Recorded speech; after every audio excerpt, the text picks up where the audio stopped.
नमस्ते, अभिवादन आपका इनोसेंट इन्वेस्टर के इस नए वीडियो में। दोस्तों आज बाजार अलग ही मूड में थी। लोअर लेवल से रिकवरी आई, ऊपर के लेवल से सेलिंग आई। कल जैसा माहौल आज बना, लेकिन आज ज़्यादा वोलाटाइल हो गई थी बाजार। कैसे बनी सिचुएशन मैं आपको बताने की कोशिश करूंगा।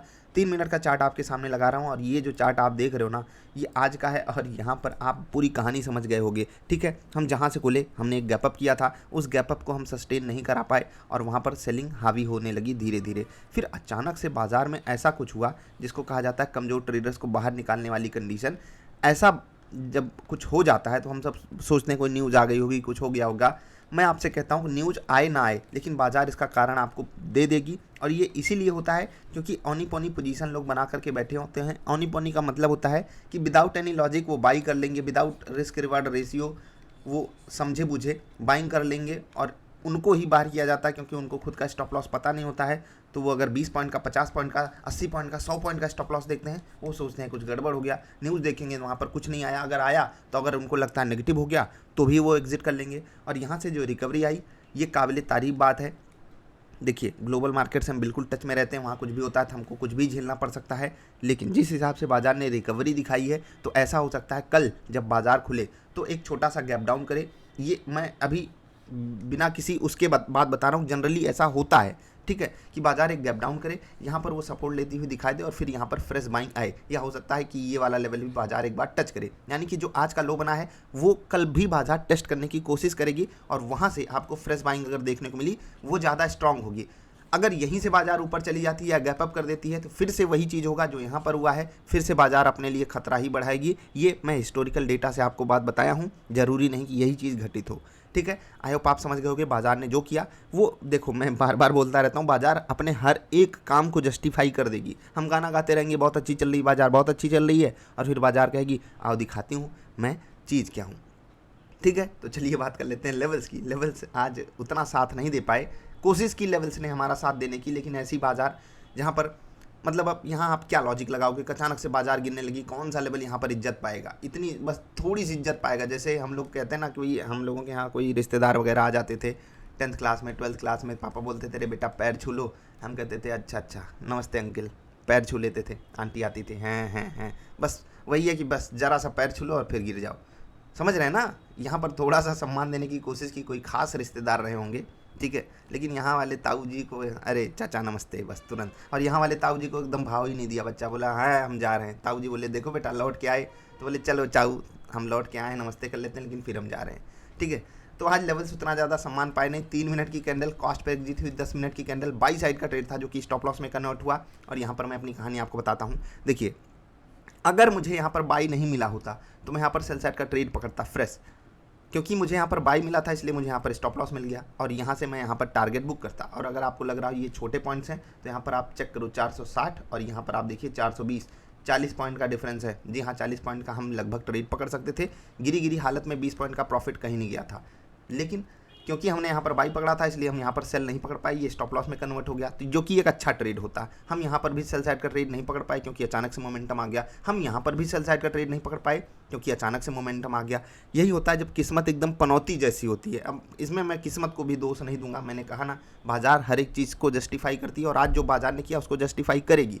ना मुझे यहाँ पर टारगेट मिला क्योंकि मेरा ट्रेड ही नहीं था सेल साइड का, ना मैं यहाँ पर ट्रेड कर पाया। देख लीजिए, अगर ट्रेड करता तो यहाँ पर भी टारगेट मिलता है, ट्रेड यहाँ करता तो यहाँ पर भी और चुटकी बजा करके टारगेट मिलता, लेकिन एक भी ट्रेड नहीं मिला। ठीक है, यहाँ पर भी मैंने ट्रेड नहीं लिया और यहाँ पर कह लीजिए किस्मत ने बचा दिया क्योंकि यहाँ नहीं ले पाए, यहाँ नहीं ले पाए, अचानक से मोमेंटम आ रहा था ना। उसके बाद जो हमने यहाँ पर ट्रेड पकड़ा पॉजिटिव साइड का, वो कम क्वांटिटी के साथ पकड़ा। और आप कहोगे कि जब यहाँ ट्रेड नहीं पकड़ा तो यहाँ क्यों पकड़ लिया? यहाँ पर जो कैंडल्स बन रही थी वो छोटी छोटी बन रही थी, प्लस हमको यहाँ पर जो सिग्नल मिल रहा था बेसिक वाला वो लगभग मिल चुका था। उसके बाद हमारे पास मौका भी था, काफ़ी समय बाजार ने यहाँ पर बिताया भी हमारे लेवल के आसपास, तो क्वांटिटी भी जो हमने ऐड करी वो हाफ भी क्वांटिटी नहीं थी जो कल मेरी फुल क्वांटिटी वाला ट्रेड था। ठीक है, उसके बाद यहाँ पर एग्जिट कहाँ पर मिला? Can you guess? कॉस्ट पे। ठीक है, बाजार अंततः आई। अब मैंने टारगेट यहाँ का सेट किया, इससे थोड़ा सा पहले हम टारगेट सेट करते हैं। ठीक है, मुझे लगा कि बाजार सब कुछ सही करेगी, लेकिन बाजार गई अच्छा खासा चली थी। जहाँ पर हमने ट्रेड लिया था वहाँ से अच्छा खासा चली थी, लेकिन अब क्या ही कहें, हमने लगभग मुझे जहाँ तक याद है 55 पॉइंट के आसपास का प्रॉफिट एक समय देखा था। ठीक है, नेट एवरेज करने के बाद लगभग 55 पॉइंट का प्रॉफिट देखा था। उसके बाद मैंने कॉस्ट पर एग्जिट किया। अब ये क्यों? आप लोग पूछते हो, लगातार पूछते हो, मैं आपको हमेशा बताता हूँ, कम से कम जो ये डिफरेंस होता है ना, मैं इसको कैप्चर करने की कोशिश करता हूँ। अगर बाजार 20-22 पॉइंट और ऊपर चली गई होती तो बहुत बड़ा टारगेट मिल जाता, तो ओवरऑल जो बाजार आज धोखा दे रही थी वो अंततः हो जाता कि बहुत अच्छा दिन गया। लेकिन एक छोटी सी गलती या यूँ कह लीजिए कि बाजार की नहीं मेहरबानी हुई, इसलिए चीज़ें हमारे फेवर में नहीं गई। तो हमारे पास एक ट्रेड आया जो कॉस्ट पर एग्जिट हुआ, एक ट्रेड यहाँ आया जो कॉस्ट पर एग्जिट हुआ, और हम ट्रेड्स नहीं ले पाए। ठीक है, जहाँ पर टारगेट वाले ट्रेड्स थे वो हमें मिले ही नहीं। तो आज के दिन हमको क्या मिला? कुछ भी नहीं मिला। ब्रोकरेज अपनी जेब से ही देनी पड़ेगी। ब्रोकरेज तो छोटी बात होती है दोस्त, टैक्सेस ज़्यादा लग जाते हैं। निफ्टी बैंक का चार्ट आप देख लीजिए। मुझे जहाँ तक लगता है मैं यहाँ पर ज़्यादा बेटर ट्रेड कर पाता अगर किया होता तो, क्योंकि अगर मैं यहाँ पर सेल साइड का ट्रेड पकड़ता बहुत बेहतरीन टारगेट मिलता। ठीक है, प्लस यहाँ पर भी बाइंग साइड का ट्रेड बहुत बेहतरीन मिलता।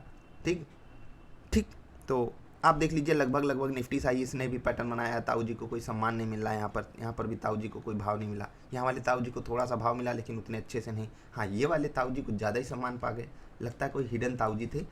लेकिन ठीक है, हम टारगेट लगाते अगर यहाँ पर बहुत ही बेहतरीन मिल जाता। बैंक निफ्टी में मैं आज प्रॉफिट में रहता। अनफॉर्चुनेटली मैं यहाँ पर ट्रेड ही नहीं करता हूँ। ठीक है, जनरली नहीं करता हूँ। ठीक, तो ये हो गई स्टोरी आज की मेरी। अच्छा दिन कह लीजिए, अच्छा ही दिन गया यार, क्योंकि ये बाजार उल्टा पुल्टा भी कर सकती थी, इसीलिए ट्रेड ही नहीं दे रही थी। बोल रही थी आज ट्रेड मत लो। आज मेरा आज मेरा मन नहीं है सही से चलने का। आज मैं इधर उछल कूद मचाऊंगी। एक स्टॉक का मैं आपको चार्ट दिखा रहा हूँ, रैलिस इंडिया। कल आपको दिया गया था और इस स्टॉक ने मार्केट की वोलेटिलिटी को सस्टेन किया है। उसके बावजूद, जी हाँ, सस्टेन करके लगभग 2.5% का गेन दिखा करके क्लोजिंग किया है। एक समय हाई मार रहा था 226 का रैलिस इंडिया। कल आपके लिए स्टॉक था ये। क्या आपने यहाँ पर ट्रेड करने की कोशिश की? बताइएगा। ब्रिटानिया रिजल्ट के बाद गिरा ही नहीं, रिजल्ट से पहले गिर गया। कैसा है रिजल्ट? मुझे नहीं पसंद आया। अब ब्रिटानिया को हम क्या बेचने की सलाह दे देंगे? नहीं। अगर आपको याद हो, खरीदने की सलाह दी गई थी, याद है? छोड़िए, कोई भी स्टॉक आपको अगर कोई खरीदने के लिए बोल दिया होता है 1 महीने पहले, तो वो अच्छा सजेशन होता। इसीलिए कहा जाता है मार्केट जो है वो सबको मौका देती है, बस हमें मौके का फ़ायदा उठाना आना चाहिए। इसीलिए पेशेंस बहुत बड़ी वैल्यू रखता है मार्केट में। अभी बात कर लेते हैं इंडेक्सेस की। ये अच्छा, एक सेकेंड, NSE इंडिया खुल जाओ। खुल गया? ठीक है, इंडेक्सेस देख लेते हैं। निफ्टी 50 जो है ये फ्लैट क्लोज हुई है। निफ्टी नेक्स्ट 50 अच्छा क्लोज हुआ है, कुछ स्टॉक्स की बदौलत। हाँ, बैंकिंग सेक्टर को अगर छोड़ दिया जाए, लगभग सब बढ़िया परफॉर्म कर रहे थे। निफ्टी मिड कैप में AU स्मॉल फाइनेंस बैंक ही था जो धमाका कर रहा था। लॉरस लैब्स धमाका कर रहा था, याद है? लॉरस लैब्स, पेज इंडस्ट्रीज़ कमाल का चल रहा है। लाल सिंह चड्ढा के कारण ये चल रहा है क्या भाई? पेज इंडस्ट्रीज़ कोई कुछ समझ पाया क्या? कोई समझ पाया तो बता देना। बाकी Concor, Balkrishna industries, Godrej properties, Bharat forge, Tata power, ये सब स्टॉक्स गिरे हैं। निफ्टी बैंक आज नेगेटिव था, किसके कारण? यार सारे बड़े बैंक तो चलने का नाम ही नहीं ले रहे थे। AU स्मॉल फाइनेंस बैंक क्या ही झंडे गाड़ता है यहाँ पर। निफ्टी फाइनेंशियल सर्विसेज स्टेबिलिटी दिखाने की कोशिश कर रहा था, लेकिन बैंक्स परेशानी दे रहे थे। ठीक है, ICICI prudential life, SBI card, Chola finance, Bajaj finance, ये सब पॉजिटिव स्टॉक्स थे। बजाज फाइनेंस दिखने के लिए पॉजिटिव था बस। निफ्टी नेक्स्ट 50 में जाइडस लाइफ लगभग 5-6% ऊपर था, ल्यूपिन 5% ऊपर था, पाइन इंडस्ट्री 4% ऊपर। हुआ क्या है? टोरेंट फार्मा, देखिए फार्मा कंपनी हुआ क्या है। हाँ, बर्जर पेन था जो आज बढ़िया चला, मज़ा आया। ICICI जनरल इंश्योरेंस, PNB आज डाउन हुआ लगभग 2%।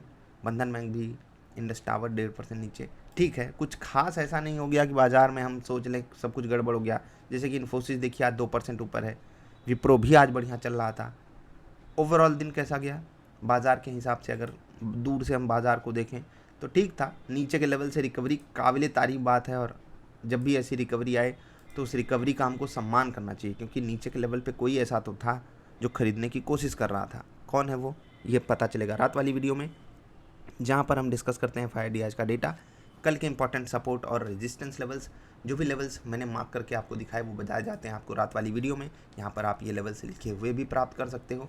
ठीक है, और वहाँ से चेक भी कर सकते हो, उन लेवल्स को वेरीफाई भी कर सकते हो।